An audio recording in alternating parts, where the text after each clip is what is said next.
It's hard to believe it's been 10 years since the Looney Tunes show came out. What was essentially a brand new take on Looney Tunes, this show has a lot of mixed feelings attached to it while it had its 2-season run. And while I really want to make a much larger video talking about it, I feel it's best to use these 5 minutes to not talk about most of its shortcomings, but to just talk about why I feel it's a nice new take on Looney Tunes, and give praise where it's due. So, why was the Looney Tunes show good?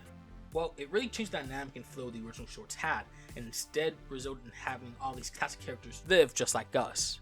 I feel this is a good way to humanize the characters further, instead of just having them in their own world of chaos. It's their chaos in our world, which makes for good comedy and slapstick along the way. The characters never really change as the result of the show, but instead really thrive and have time to shine here. Bugs and Daffy in the show are roommates, and you can just feel the chemistry they have, and the past shorts work well here, while being able to fully fall into more relatable situations roommates usually fall into.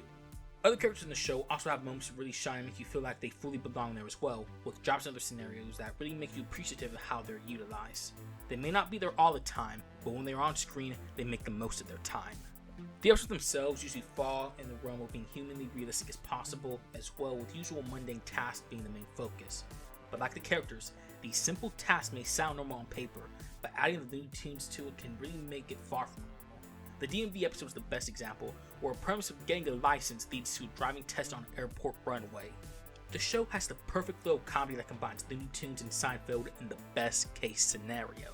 And while that is good, it can often understand why people were not fully into this show to begin with, and were turned off to this idea. And you know what? I don't really blame them for that, because I'll tell you, if they reboot SpongeBob to be just like this, I'll be adamant to watch it too. But that'd be me when I was younger. Older, I can fully appreciate the show for doing something different and accomplishing so much while doing it. Even now with it on HBO Max, people are having a new appreciation for this show, for pretty much bringing new life to Looney Tunes, and are watching the hell out of it as a result.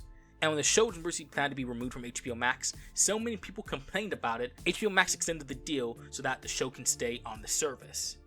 That is dedication right there. And while it ended too soon with 2 seasons, I can fully accept it having a good run and was able to leave a big enough impact for people to remember along the way. But I would still be down for potential season 3 if numbers of HBO Max are good enough to warrant that.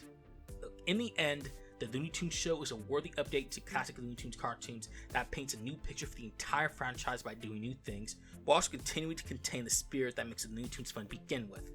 And while I can understand it's not for everyone, I can at least guarantee there is one thing you can like about this show.